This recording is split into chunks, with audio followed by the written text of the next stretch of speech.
we are running.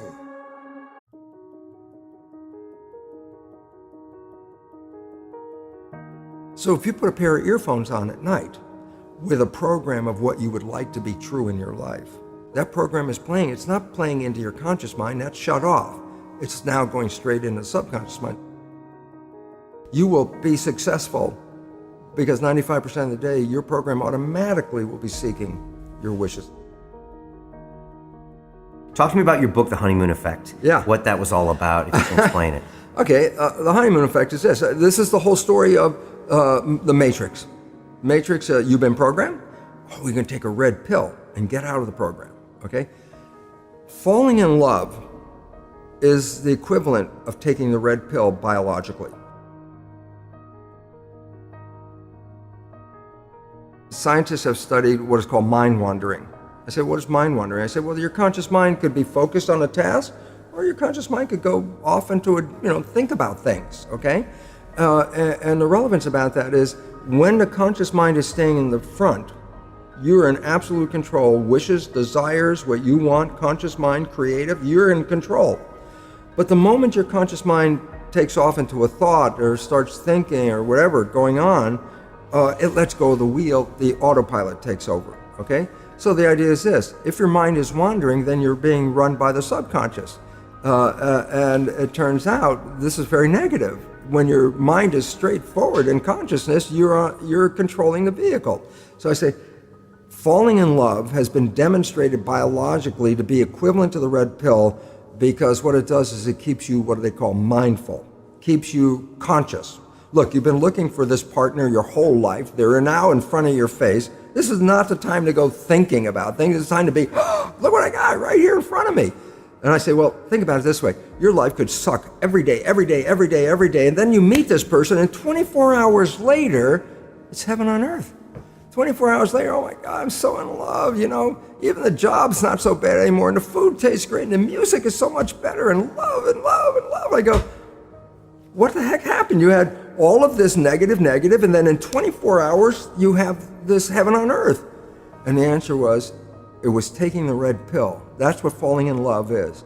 At that moment, you stop playing the program. Now you're operating from conscious mind, which is creative, which by definition is wishes and desires. Brian, what the heck do you want from your life? If you answer that question, it's a creative answer, and by definition, it's conscious. So your wishes and desires are in your conscious mind.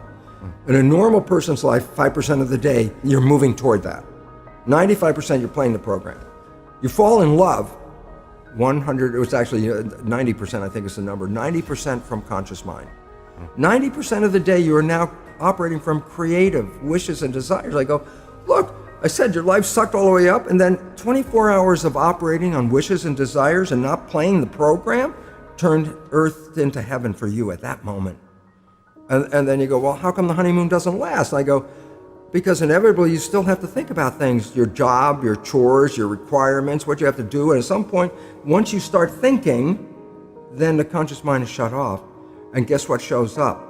All those behaviors in the subconscious mind that were negative, 70%. And your partner, remember, your partner and you fall in love same time, both of you operating from conscious mind with wishes and desires. And all of a sudden, you start thinking, and then this behavior shows up that was your mother, your father, whatever thing you learned, and your partner is like, where the hell did that come from? Who are you? Is a response. It's like, where did that come from? We've been in this honeymoon. I've never seen that behavior. If you would have played that behavior on the first date, maybe we wouldn't have a second date, but now it shows up. And I say, why did it show up? Because I stopped being mindful.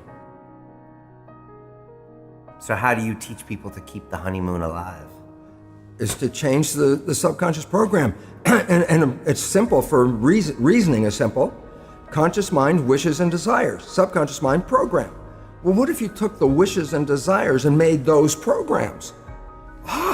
Then guess what? You don't even have to think about it. You will automatically, 95% of the day, be playing behaviors to manifest those wishes and desires. So reprogramming the subconscious with wishes and desires means you don't even have to think about it.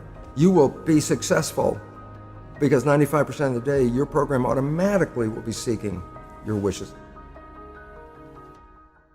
Every night when you go to bed, just when you're just falling off into sleep. Consciousness is disconnecting. The next period of your brain operation while your consciousness is disconnected is theta, which is the same brain function as in the first 7 years.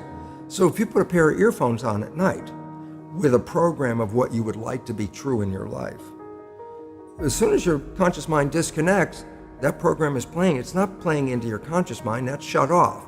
It's now going straight into the subconscious mind. So it's called auto-hypnosis.